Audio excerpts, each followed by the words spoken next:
Welcome to the No Love Podcast, where we decrease the marvel's divorce rate today by teaching singles and couples alike how to experience love on purpose and not by chance. I am your host, Edward L. Fairley, accompanied by my wonderful, lovely co-host, Michelle Larkin. Michelle, say hi to the people. Happy Thursday. It's No Love Day. You know what it is. It's No Love Day. And I'm lit today because I'm coming off of a radio show. So I'm already wound up. Just woo out there. Okay, all right. So tell us for one about the radio show, and then just tell me what's going on with you. How you feel? You're clearly feeling great. So what's going on? Talk to us. I be doing some things. He be winding you up and then be like, handle it. And you're like, what? I'm not ready. But I literally did my vision board, I don't know, Saturday. I was struggling through that, did a vision board. Then I got a call yesterday from a friend of mine. Shout out to Joshua Head of EDUTAINMENT. He got a show, the Gen Z show on Praise Radio, I think. It's out of Hampton University. So we just had this lovely conversation about education and certification and the alternatives of education and the new normal. And I'm a hiring manager and a life coach. And so I was just kind of going through some of the things that I've experienced. And it was just nice to be able to give back. And then I just got hit up. Shout out to my friend Lisa. She just got hit me up on Facebook talking about, it's so nice to hear your voice. And I was like, I ain't heard from you in forever. Like, what? So I just laugh because that's what I mean by like, God be putting you out there. And then people be like, I see you. And I didn't get to see you because I wasn't invited to this radio interview for some reason. I don't know. Last minute, so I definitely, it will probably be out there. You can find it on the official Generation Z show on Facebook.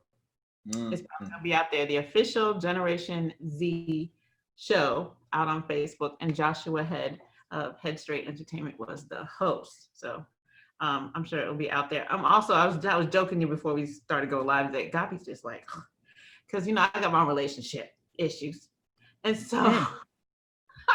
Tell us more. Wow. Okay. Oh, wow. Am I in one? Am I not? Oh my God. Want to ask a question? Do you not? So don't get me wrong. I'm full of love and life, obviously. But part of my vision board was like, what do I really want in a relationship, and what I was afraid to actually say to myself, because I was caught in the bubble of saying what I thought was right, or accepting what I have as being blessed, because I am extraordinarily blessed. So how could I want something more when I'm so grateful for what I have? And so again, just working through the process of, oh my gosh, that's so funny because you told me what the title was. I was like, oh. But anyway, so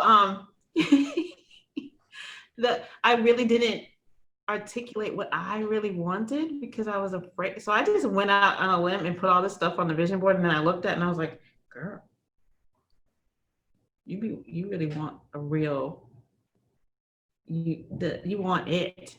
You want it. You want that full circle, what do you call it? Reciprocated, mature, connected, transparent, vulnerable thing. But I'll tell you what, the real struggle was, the word on the top of my vision board was vulnerability. And it was about the willingness to put yourself out to be hurt. And that is my Achilles heel. Ain't trying to be hurt. Okay. All right. Got all kind of shields up. What? You got books, hats. Don't touch me! Oh my gosh. Oh. You can touch all of this, but you cannot touch this. You can I let you all around, but not right here. So I really I just was praying like before this earlier about God, just order my steps. I don't know everything, but I know that you know. So thank you for letting me know what I want, but then I still want you to order my steps, because I still might not get it right if I don't stay in the way. That's real. That is so real. Well,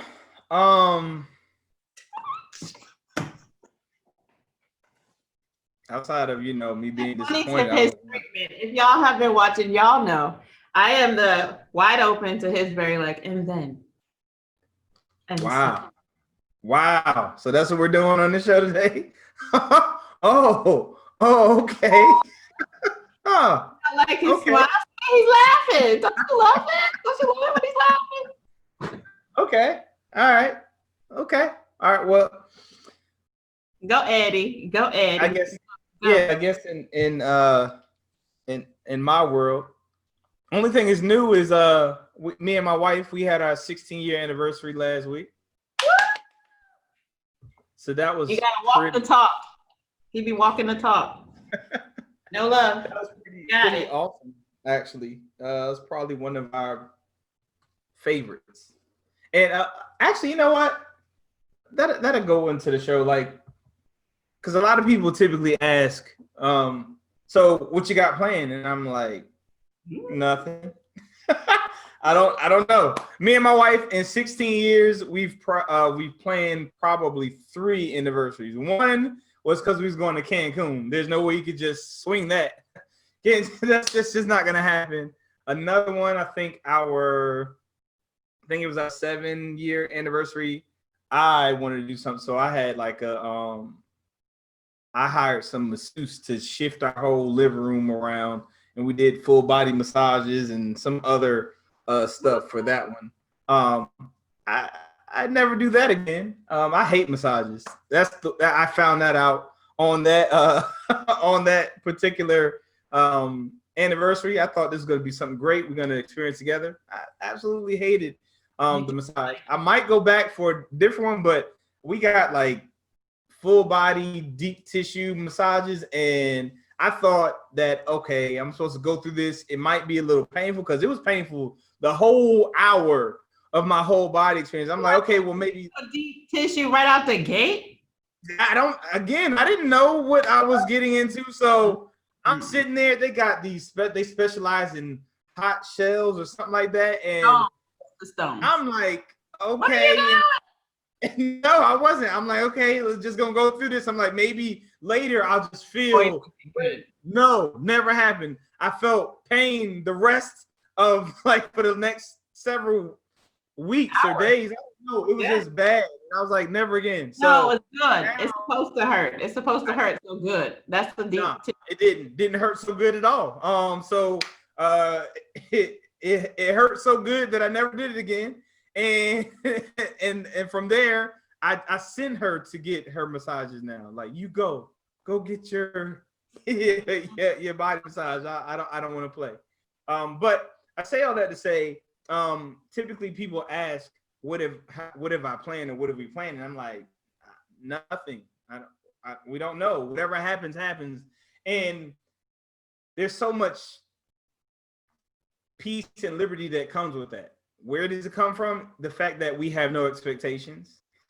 And with no expectations, there's no deadlines missed. There's no you missed out, or we weren't there on time because of this, or COVID ruined that. There's none of that.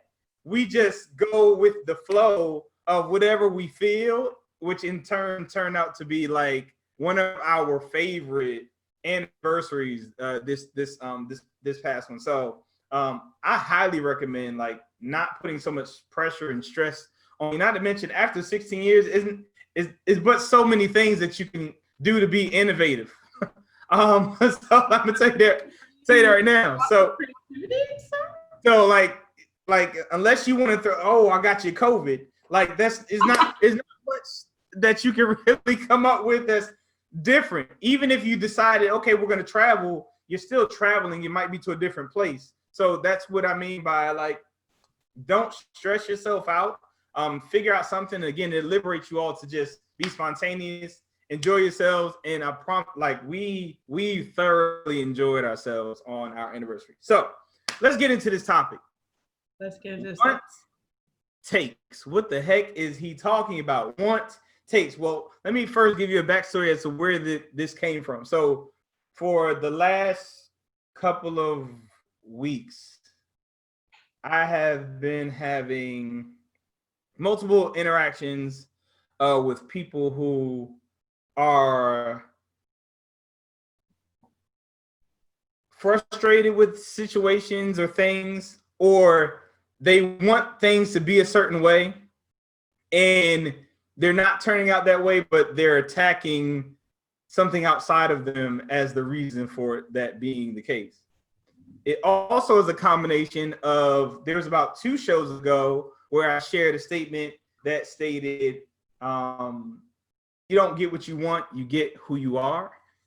Ooh, and that resulted in a lot of inboxes, a lot of calls and questions. Now, I combine those together to say that this show is going to be a little uncomfortable because it is going to unpack that, but this would be definitely a tough love show because yes, you don't get what you want, you get who you are.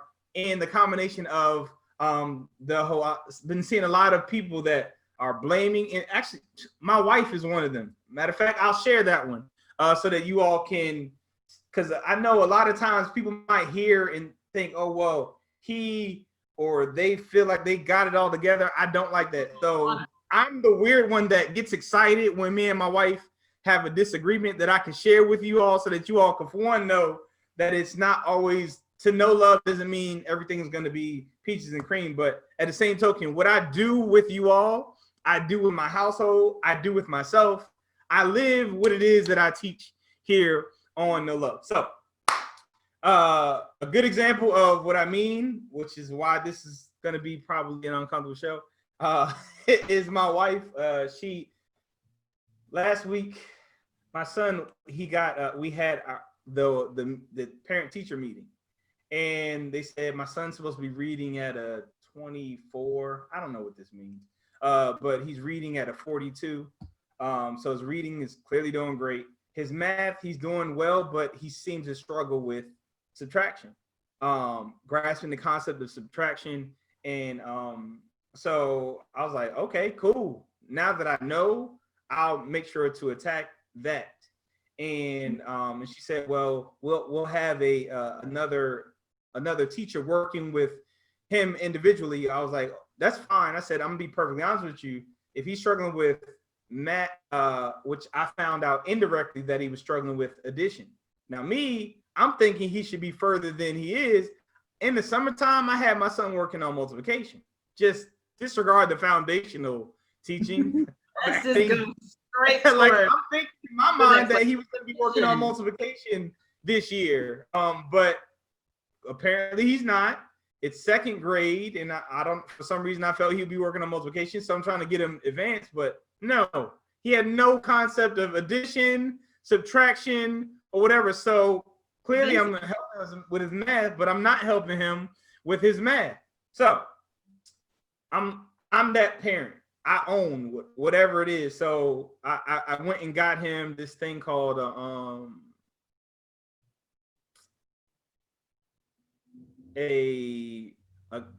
Rec and Rec.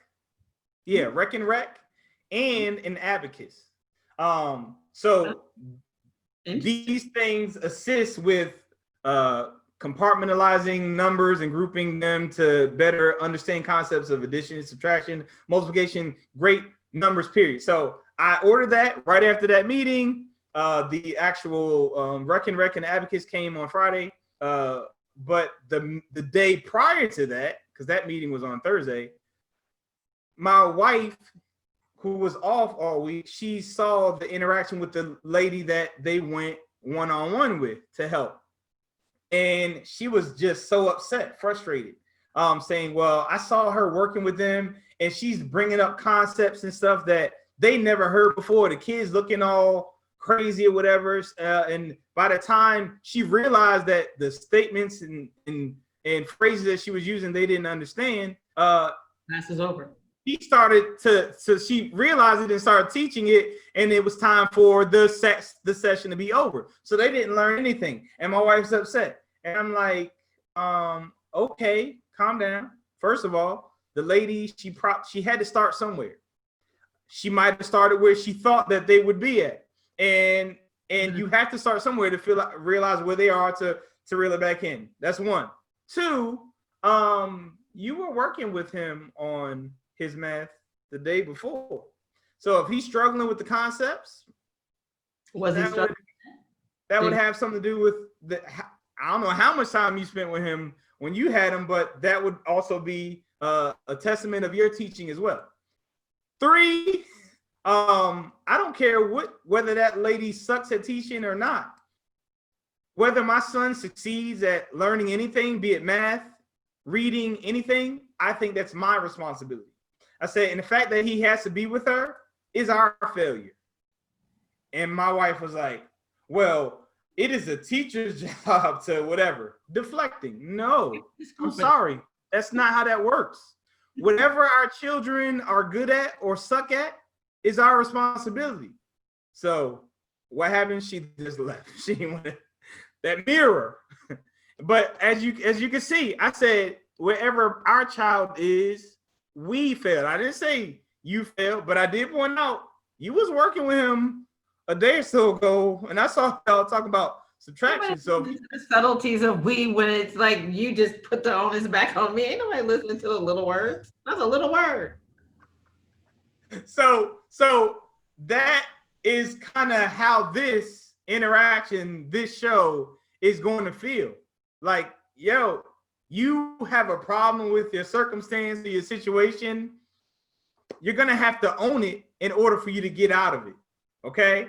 So as I've stated in previous shows, so let's go ahead and break down and unpack what want takes mean. Want takes really means to get what you want. It takes becoming who you must become to get it. Amen. I just talked about it earlier. Yes. Work on yourself. Okay. 100%. So I'll say it again. Want takes me, because a lot of people want so many things, but they don't want to do what it takes to get those things.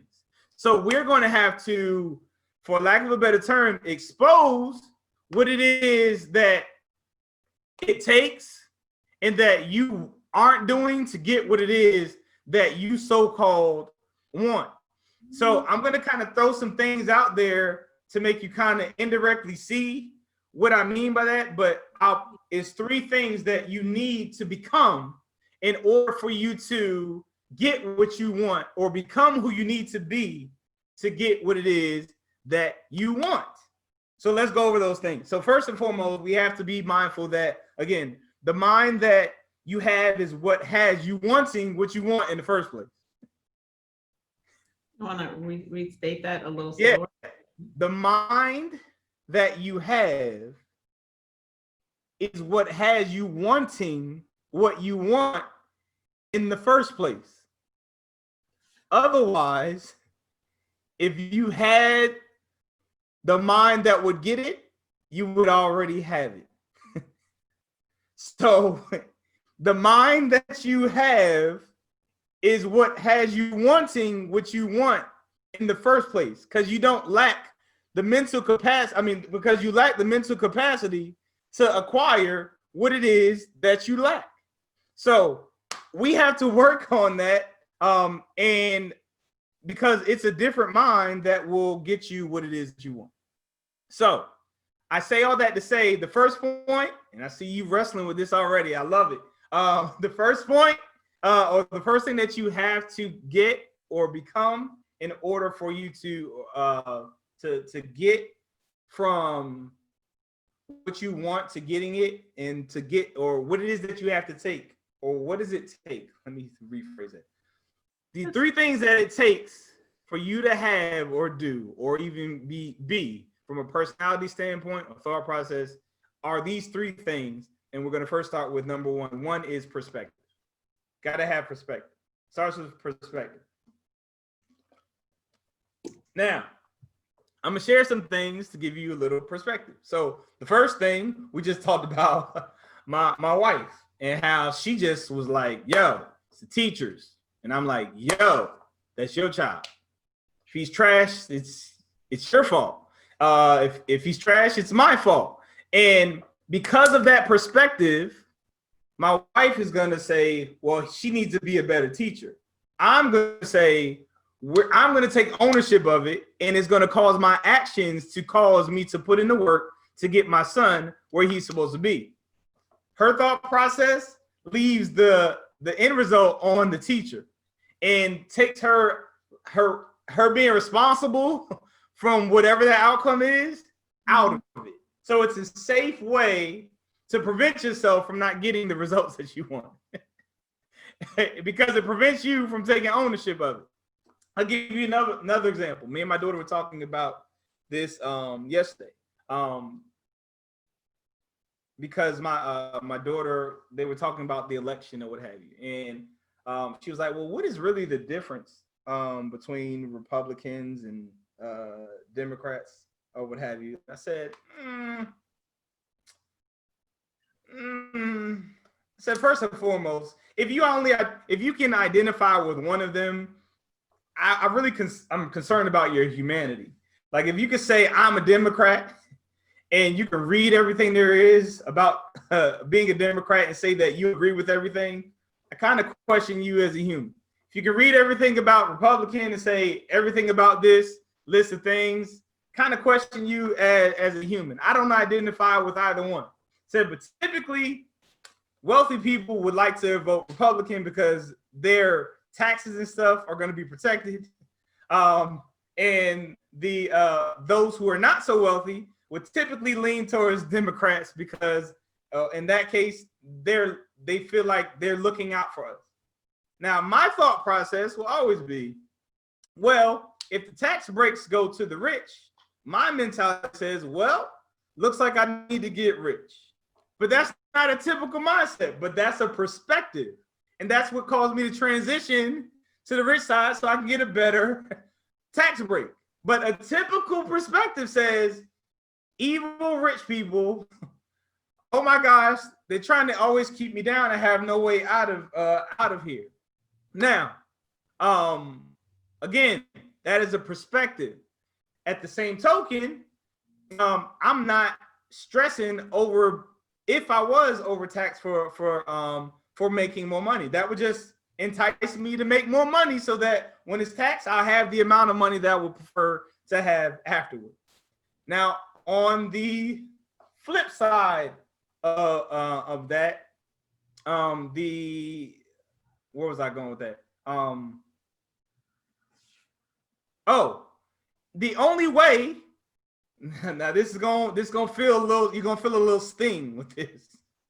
The only way that you can be rich or wealthy is if you help other people get what they want. So if you are struggling in a financial area, that's because you are only taking care of yourself.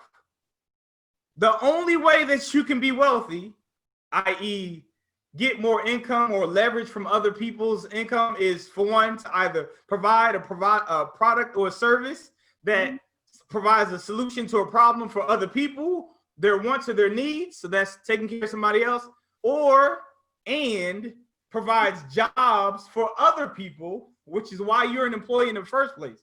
So, so that you can gain wealth or the leverage to acquire wealth. So the only way, outside of course, an inheritance, but you can ruin that if you don't maintain the mindset of actually helping other people. But the only way that you can acquire wealth is to help people. So you can call wealthy people or rich people selfish all you want, but the only way that they can acquire wealth, be it a Trump Tower or whatever you want to call it, is for people to be in there working to actually sustain it and for them to provide a service that people need in order for them to exchange their dollar for it. So again, a shift in mindset and a shift in perspective. Either way, I slept on election day, probably drooled and everything, because I was not concerned about who was going to win or lose in the end, because it doesn't shift or change my plans. I'm going to always preach love.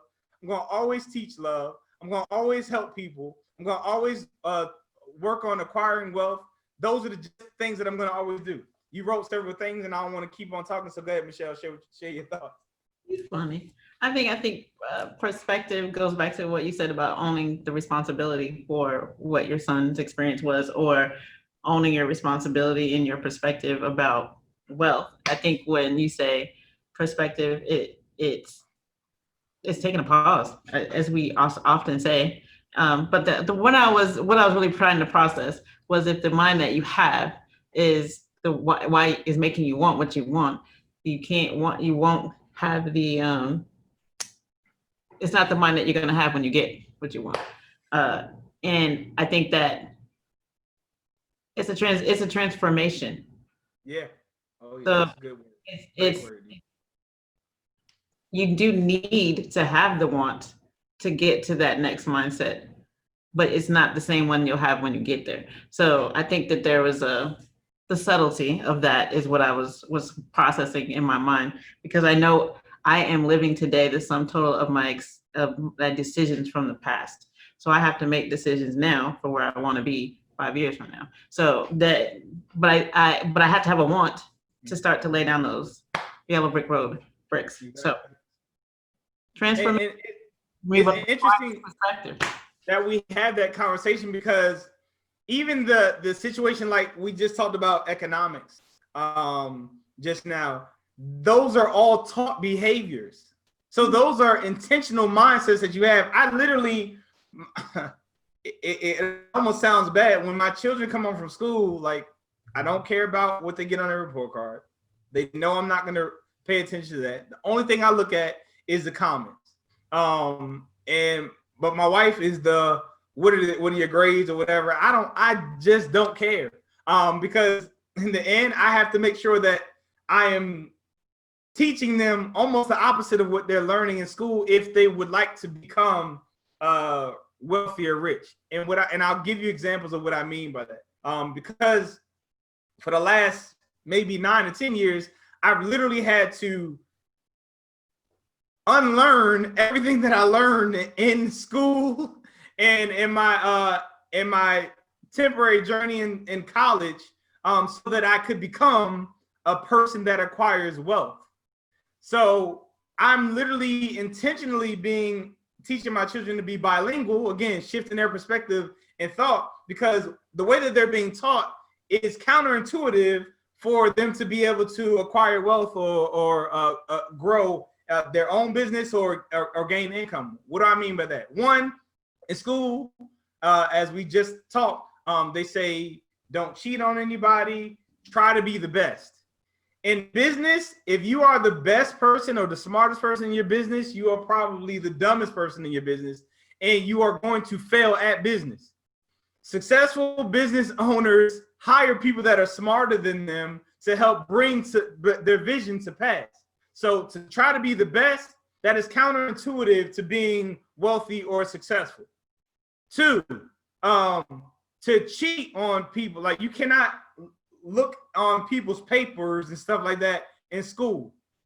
That does not teach teamwork, which you need to have a team in business in order for you to be successful. If you are if you are the only person in your business, first of all, you don't have a business. You're self-employed, which means if you're not working, you're not making any income. So you just have a higher paying job. So if you cannot remove yourself, which means you have a system, which clearly means you have to have multiple persons or multiple facets to the way that your business is set up, you can't be successful. And on top of that, there's only 24 hours in a day for one person. But you can leverage how much time you have if you have multiple persons working in a 24-hour time span, doing 24 hours or 8 hours or whatever worth of work in that 24-hour time span collectively to make money. So there's leverage in more than in multiple persons, which that's not what school teaches you. Again, shifting perspective. So I have to teach my children the opposite of what they learn in school. What's another thing that you could think of, Michelle, maybe when it comes to business and how it's different from what we learn as far as working? There's so many different factors. I think that we were talking about how we were raised to believe that education is the way to success.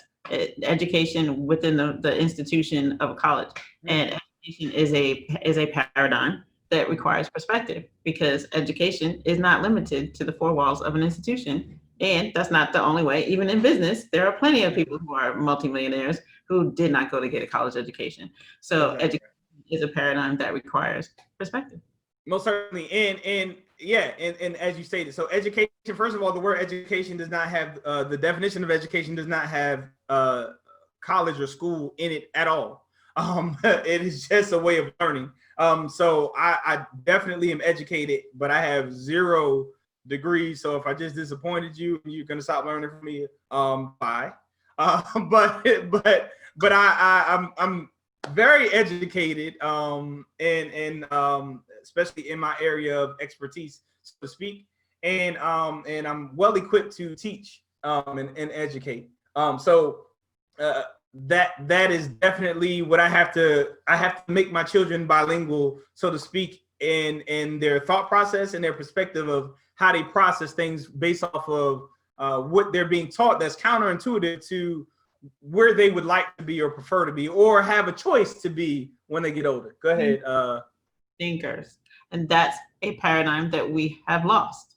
We have become cattle to some degree, in that we accept what is projected as truth versus intuitively kind of questioning and trying to dig in and validate what you're hearing. We just tend to, if the populace says it's true, it must be true, which is how we get sucked into so many things. Exactly. It's kind of like what we watch, what we hear, what is repeated. If it's repeated, it must be true. And you're like, hold on. How about I read or think or research or find another alternative opinion or create an alternative opinion and then use that to validate? But that, again, does go back to your point of perspective. Perspective requires an open mind. Oh, here's one that actually bleeds over into relationships that's taught. So failing in school, when you get stuff wrong, you're trying not to get stuff wrong. So you can get an F, you can get a D or whatever, but in business, you're more successful the more you fail. It's a rite of passage. It's a rite of passage. So and again, that bleeds into indirectly why you don't want to fail or mess up in relationships, because it's been ingrained for 12 years or more that you don't want to get stuff wrong. So you try your best to protect yourself from getting stuff wrong by not even trying. So in business or when you're talking about being an entrepreneur, you fail to find out what you don't know to find out what you need to learn. But we don't look at things that way. So it prevents us from learning anything at all because we're scared to fail. And so that's why you won't. We tend to go broken forever. Like if exactly. We get hurt, and just say that I was telling you about my heart. If we feel like we fail and we got a broken heart, it's broken forever. But what about the lessons that were learned? What about the wisdom that came out of that? What about the better, stronger person that you become as a result, which makes you even more attractive, right? Because I've actually I've been broken, so I'm fixed, so I'm stronger, I'm better, I'm cool. I mean, it's all good.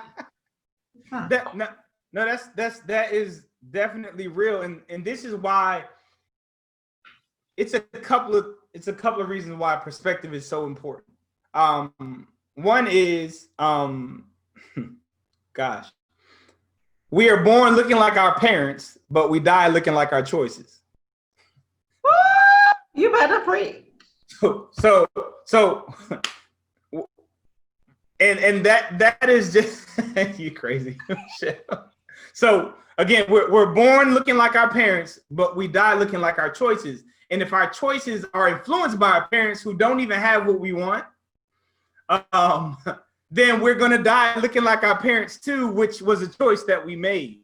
So we have to start challenging our thought process and our perspective, as well as asking whether the people that we're gaining our wisdom from have what it is that we want or the lifestyle that we prefer. And another thing that's powerful about perspective, because you stated it earlier, like if our population is kind of causing us to go a certain way, when you get to a place where you understand who you are, know your worth, know your value. There's no enemy within. And what I mean by and why that's important is because if there's no enemy within, the enemy outside can do you no harm.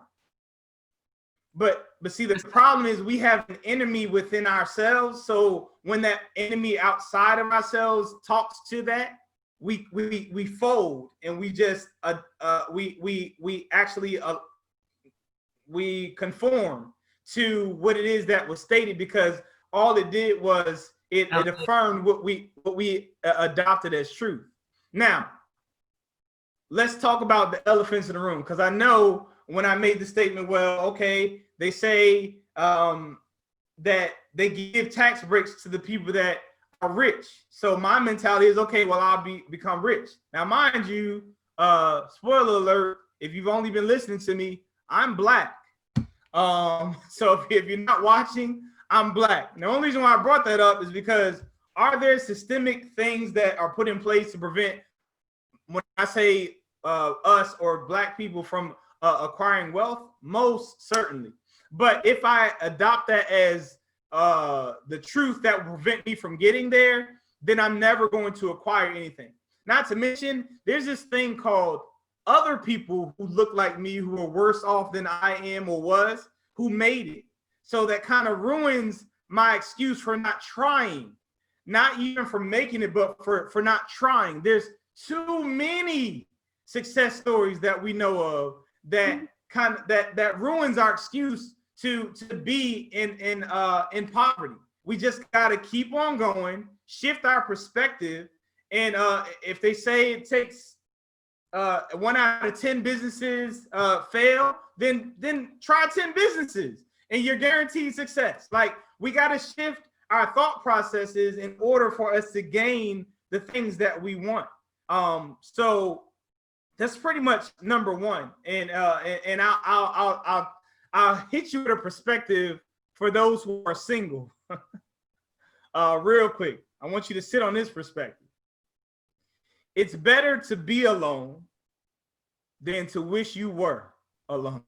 Amen and amen again. Let's say that again. Amen. It's better to be alone than to wish you were alone. There are so many people. Change your perspective, and we're just so happy to be able to hope that you were alone. That means that you're not. So let me just celebrate the fact that homie is here. You stuck with the bad choice, wishing you were alone. I'm so over her. I'm so over him. Because of your perspective. Like, I'm so serious. Like, a lot of people who are stressing or look at me in supposedly stressful situations, the only thing that's different between me and them is our perspective. And my perspective gives me so much peace. My perspective, I'm gonna tell you right now, I gotta talk to you people today, because like, you don't owe your mother anything. You don't owe your father anything. You are a product of their decision. They owe you everything. I don't care what anybody has taught you. We're supposed to honor our parents. It doesn't say take care of them. It's not your job. That is not your job. So many people that we're headed there. We're definitely, matter of fact, let's go ahead and head there. Let's keep on. Go ahead. Let's transition to the second point. But do you have something to say before I shift from perspective? Nope, I'm waiting to hear about this one. All right. So the first thing that you need to become, or at least master, is just shifting your perspective. So perspective is the first one. Second thing is, drum roll please, humility. Amen. Now, I'm going to premise humility by saying you are not that important. You are not that important. Sounds harsh, but it is. And a lot of people are stressed. I just talked about a lot of people being like stressed out over stuff that I'm looking at like, I don't see what the problem is because of my perspective, but it's also because of my humility and my lack of laziness. But but more so humility. Now, what do I mean by you're not that important? Well, a lot of you all are extremely stressed out and frustrated because you think that you are important. What do I mean by that? Well, if I don't do it, if I don't feed the kids, or if I don't help these kids get dressed at night, if I don't give them a bath, if I don't do this for my husband, if I don't do this for my wife, then it's not going to get done. Not true. You made that up. Matter of fact, to go back to my laziness statement, you indirectly want to feel important, so you won't teach them how to do it so that you can. Let that sizzle in your spirit. Hey, how many of us really try to work ourselves out of a job? Exactly. I mean, I have a couple times, but I'm like, it's not normal. It's not normal. So it's so many people that talk to me. I've had I was on a actual, like, where they could sit on Zoom and ask me any question that they want about relationships. So they were talking about how they have 5 children and how in the world we're gonna get the spice back or whatever, when I got to do all of this stuff for the kids. I got to help them with eating. I got to help them with getting bathed. I got to do this. By the time I'm finished with all of that, I'm tired or whatever. And then I got to work all day. I got such and such. By the time I'm done with everything with the kids, I'm tired. So then I started gathering the age range of these children. And I'm like, because of course I want to see the whole picture. So I said, oh, so you don't have a time issue. You think you're important issue. And they're like, excuse me?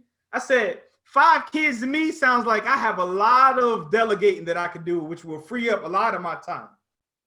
I got dishes taken care of by this child. I got, if I taught them how to cook or whatever, I got a meal set up for this. I got this child who's older than that child that can help this person with homework. I have a whole team of people that I can utilize to free up time for me. But your problem is you want to feel like a great mom. You want to feel like a great dad. So you told yourself that I got to do all of this stuff in order for me to be this. When the best thing that you can do as a spouse or as a parent is to make your spouse or your children independent of you, not dependent of you. The worst thing you can do is make yourself needed, because if you die or if they leave you due to divorce, you have really put your family in a bad financial situation, a bad living situation, and you have not equipped them by loving them enough to teach them everything that you know to be able to sustain themselves when you are gone. You are not that important. You're making yourself important. You're the one that said, I gotta go and take care of pastor and in the congregation for such and such, and then I gotta come home and I gotta cook. I gotta come home. I gotta do. I gotta clean up the actual dishes. I gotta wash the clothes. I gotta wash my son. He is 6 years old. Why does he not know how to wash himself? He's 4 or 5. Why aren't you teaching them how to be independent of you?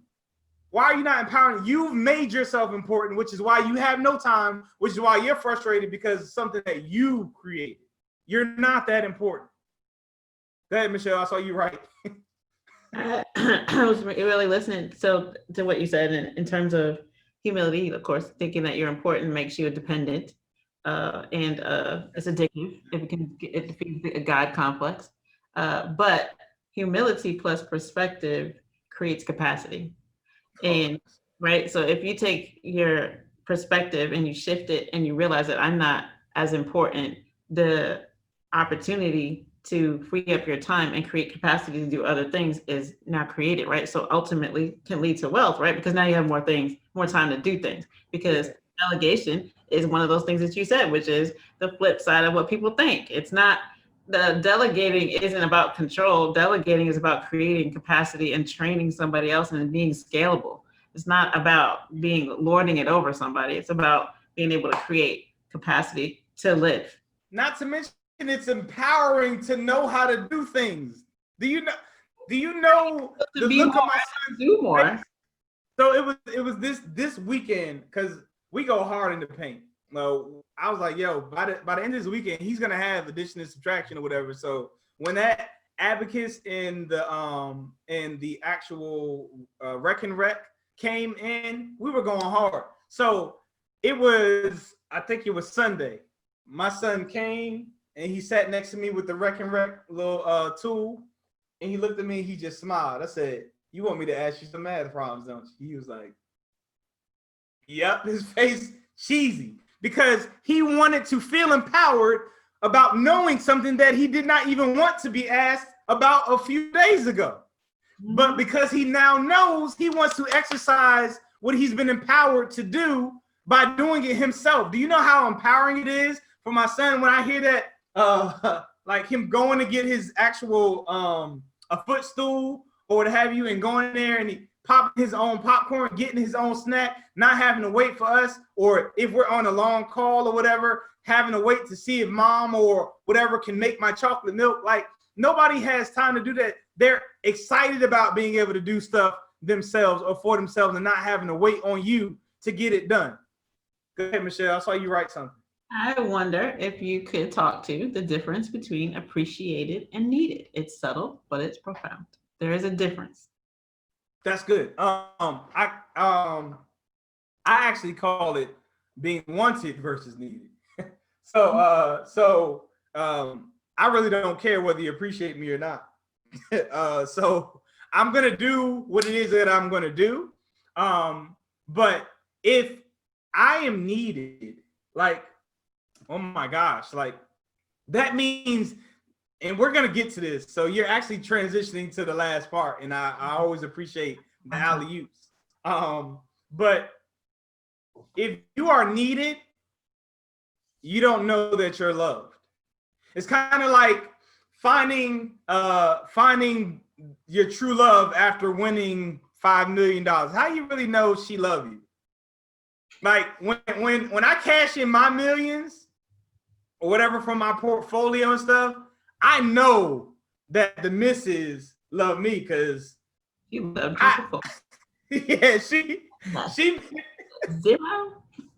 oh my gosh. I was trying to figure this thing out. Like she was there with me with the figuring it out, even the whole no love, everything I'm teaching. Like, she went through that process of me finding love for myself, which in turn yielded into expressing love to her. She went through all of that with me. Had nothing. We grew. Everything that we grew was together, and it was a process of learning, failing, and learning, failing, learning, to where we got this system going and perspective or whatever. But to be needed is to not really know that you are loved, which in turn is why you put so much pressure on trying to know everything and not sharing it. Because the deep fear is, well, if I teach her how to make her own money, or if I teach him how to make his own money, or if I teach him how to cook, if I teach him how to clean, if I teach him how to or her how to do these things, then what are they going to need me for? So if that's your thought process, that means you're concerned that you're not loved. Or, which I would say, you're not wanted. Because if I can empower you to do every single thing that I can do, and you stay, you want me. You don't need me. That feeling is amazing. That is so liberating. There's no stress about it. There's no concern or frustration. So for you to be able to equip all the people around you with your wisdom and your capacity and your abilities or what have you, and they stay, you're wanted. But if they only come because you can preach a word and they can't, because you can cook a meal and they can't, because you can provide them with income to the household and they can't, or they're too lazy to do it, or they don't want to do it. If all the things that you provide make you look great because they can't, then you don't know that they want you in the first place. Sorry to break the news to you, but that's the difference between knowing that you're wanted versus knowing that you're needed. And a lot of people are dating and trying to get in a relationship because of a lot of things that they need, because they lack. That would be the difference between, which again, talk about appreciation. What I can say is, even though it's frustrating going through the process, I can see without them sharing the appreciation when they get it. Like I said, my son asked me something. Like that is like, I appreciate you teaching me that. And he literally hugged me the next day. He said, "You're the best dad ever. Today was the best day ever. You are the best dad ever." I was like, "Why?" He said, "Because I was able to show my my rec and rec, and I was able to answer all the questions." The teacher was like asking me subtraction and adding, and I was able to answer all the questions. I said, "It felt good to understand." He said, "Yes, it did." I said, "It's always going to be frustrating going through the process, son, but it always feels great to understand it. Go through the process. Stop trying to avoid it." Go ahead, Michelle. I saw you right, and then we'll transition to the. It feels good to understand is very much the thread that ties all of what you're saying together, because perspective is another way of understanding. And the more knowledge you have, the more ability to pivot that you have. And it's freeing. It's the less information you have, the less the limit or limited your view is very restrictive. It's very, it does lead to a victim mentality because you have a very little window of opportunity and little information. But being open to explore and to try different things is liberating because you have more information available. You have more ability to make different decisions. And that combined with the humility means that it's like wearing power lightly. You know what I mean? Like you don't have to walk around and scream, "I am in control." I already know. But that's the irony of all of this. There's a couple things. One is the fact that you don't understand because you're scared to fail. Mm-hmm. So you don't try, so you never get to understand. But the problem is the whole process of you knowing love, the fact that you all are here is because you want to understand. But you'll never understand this stuff until you put it into practice and fail at it, and then learn and maneuver and adjust yourself. So people prevent themselves from getting understanding because it's tied to their fear of failure. So they won't fail, which in turn will expose them of what they don't know, which gives them an opportunity to learn because now you know what you don't know, which in turn gives you the understanding. No love, my business, everything is all based off of failure. Please understand this. I can't teach you anything that I don't know if I didn't fail at this first. We sucked at relationships. We sucked at love. We sucked at marriage. We clearly sucked at dating. We sucked at relationship. That's where my book came from. Like, yo, I realized we sucked. I owned it. And then I started putting in the work. But it's because I failed that I realized that I didn't know. You think we went into marriage saying this is going to be tough. This is going to suck. I'm going to mess up. I'm not going to want you anymore. I'm going to be considering going to someone else. I don't want to, I'm not going to want any kids. We're going to want out of it. Like, you think we went into that with the mindset that nobody goes into it with that in mind. But I am resilient. I don't fail in the sense of I've given up. I will give it my all if I realize that it's not good for me. It's the difference between something is not good for you and you quitting because you just quit because you it's too hard for me. I remember I'll put it to you like this: when I dropped out of college, my mom was like, "That's ridiculous. I'm disappointed. You're so close. Why don't you finish or whatever? When you start something, you should finish it." And my mom and I was like, "Oh, really? So what if I started crack?" Yeah, you see your eyes, Michelle? My mom was livid. But she was like, "Of course you wouldn't start that." She said, "That's not good for you." I said, "Exactly. I realized college is not good for me. So I'm quitting when I realized that. Period. Truth is for everything. There's not one side, there's not for this. Truth is truth. #9, there's no exception to the rule. So if it's not good for you, stop. That's not quitting. That's realizing that you made a bad decision. But quitting is, this is too hard. I don't want to put in the work, so I'm done. Was I doing good in college? I was killing college. I never studied in school. When I went to middle school, high school, whatever, I got all the accolades, all the certificates. I always succeeded. I was that guy that didn't have to study or whatever. I just went to class, paid attention, passed your test, and kept it moving. So it wasn't hard for me. It didn't make sense to me. Watching people that I made more money than, that did not have what it is that I aspire to have, could not teach me to get to where I wanted to go. It did not make sense. So you can't teach me how to get somewhere you have not been. It's impossible. If you want to take it biblically, we can do that, Christians.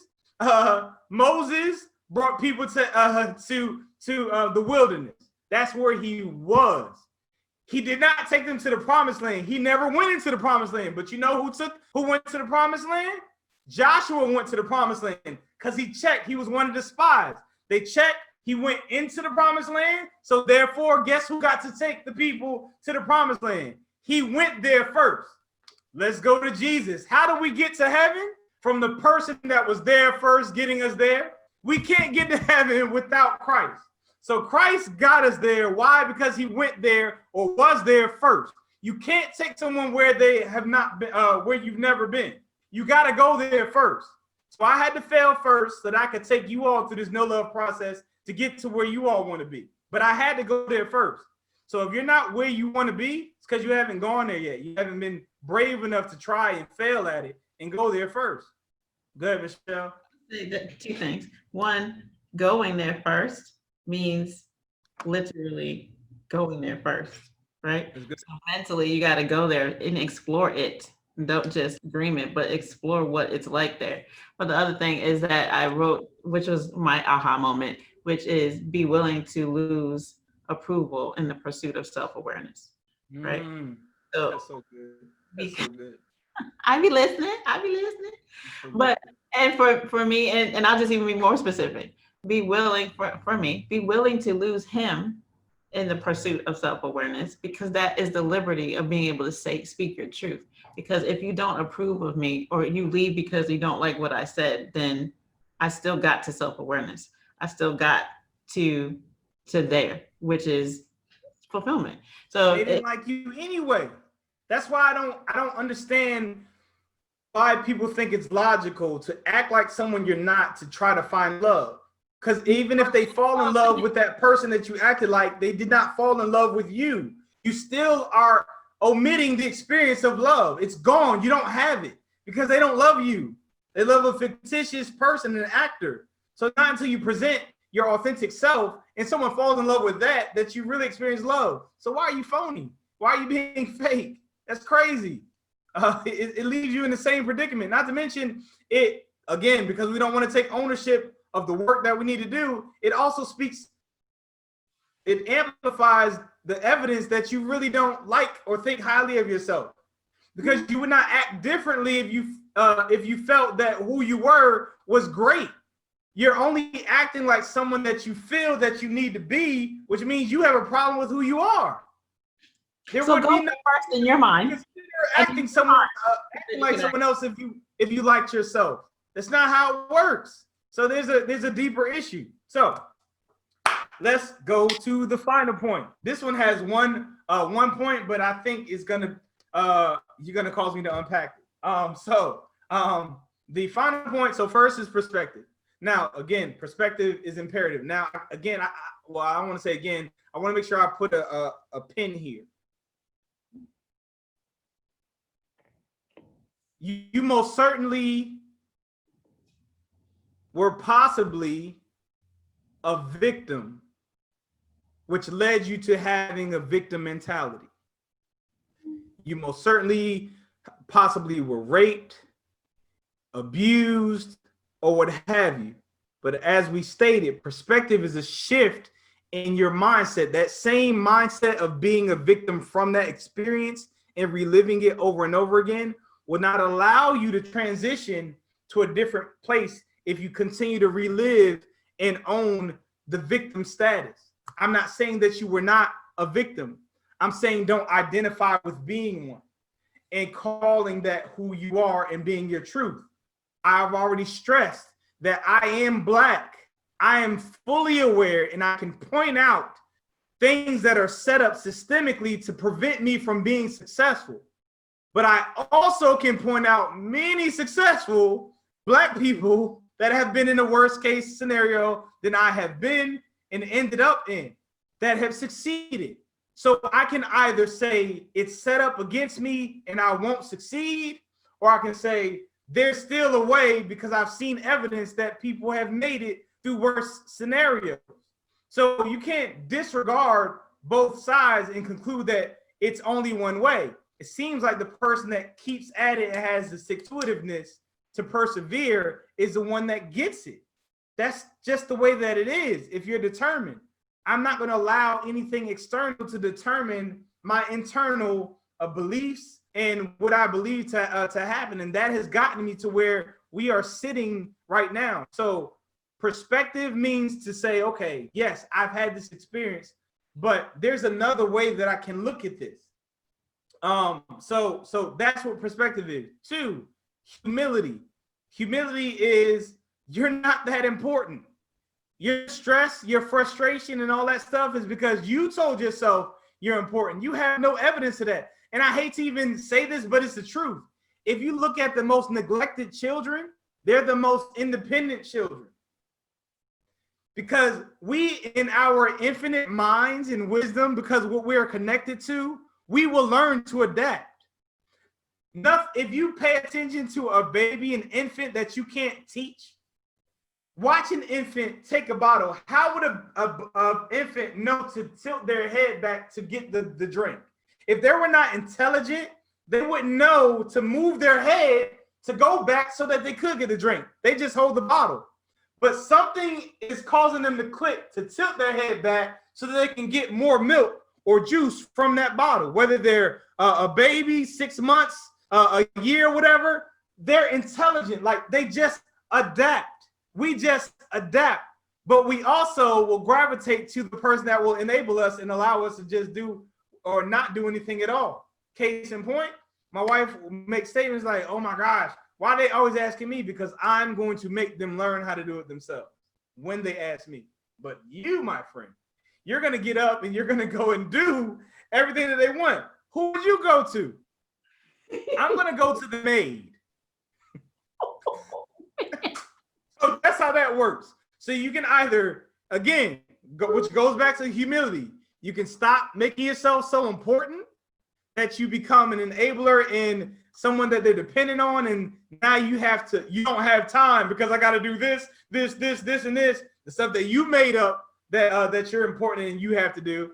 And that will liberate you from all of the things that you're stressed about, for one, and 2, don't need, again, don't need. So perspective, humility, and then last is real love. Plain and simple, real love. Now, I'm gonna put this point out here, and I'm pretty sure we're gonna have to unpack it, but I'm call it what it is. So real love. My point for real love is when you fall in love with the person over what they can give you, that's when you get what they have. I'm gonna say that again slowly. That's when you can get everything that they have. So when you fall in love with the person over what they can give you, that's when you can get everything that they have. But what we do is we stress over what it is that they can give us, i.e. sex, cooking, cleaning, or whatever. And we harp on that. She don't give me this or whatever, as opposed to loving them so much that they end up doing it. Crazy thing about it, my wife, when I met her, for one, my wife prayed that she found a husband that could cook for her. And that's something that she always tells me, like, I can't believe, like, this is what I prayed for. I prayed for a husband that can cook for me because I can't cook. I wasn't cooking. I ain't cooking, da-da-da-da. But this woman cooks for me. It just seems like the right day is the day that I don't feel like cooking, because clearly I am the cook in the house. But it seems like the day where I might just be tired, and she hasn't seen my countenance. We haven't had an interaction that suggested. It seems like it's that day that I come home and she has already cooked. And I'm like, wow, but your timing was impeccable. Or it might be that day that I come home, because I'm actually the person that irons in the house. Now, these are things that I just love to and enjoy doing. I know people are like, wait, what? You like ironing? I like grocery shopping. I love ironing, Yes. and I like cooking. Yes. These are all the things that my wife does not have to do. Can she do it? You better believe it. Otherwise, I would not do it for her. She has to first know how to do it herself before I'll do it for her. So these are things that I like to do. But there's days where I'm like extremely tired, come home, some reason she ironed. But I say all that to say, at the beginning of our marriage, my wife's mom would say stuff like, well, why don't you teach your wife how to cook, or get her to cook something? I'm like, why would I do that? She didn't cook when I met her. Like, why would I think that after I'm married that this woman is going to cook? But as time went by, I inspired her to cook. Not once did I ever say, well, why don't you cook something? Why don't you make a meal or whatever? But she's been inspired through the love of me, loving her for who she is, to want to cook for me. That's not something that she wants. And that's what love does. It makes you do things that are out of the norm of who you are. But I say all that to say, if you love them, you will get all of them. But if you use them, they will omit what comes. It's crazy. When you don't need the sex, you get it all the time.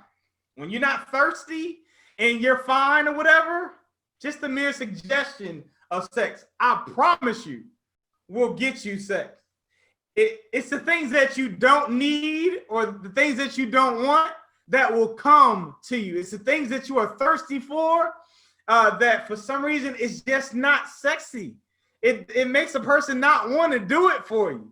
But when you get to a place when you don't need it, for one, it might be because they're concerned, like, dang, he don't need, let me give him or her something before she leaves. Like, why you don't want this?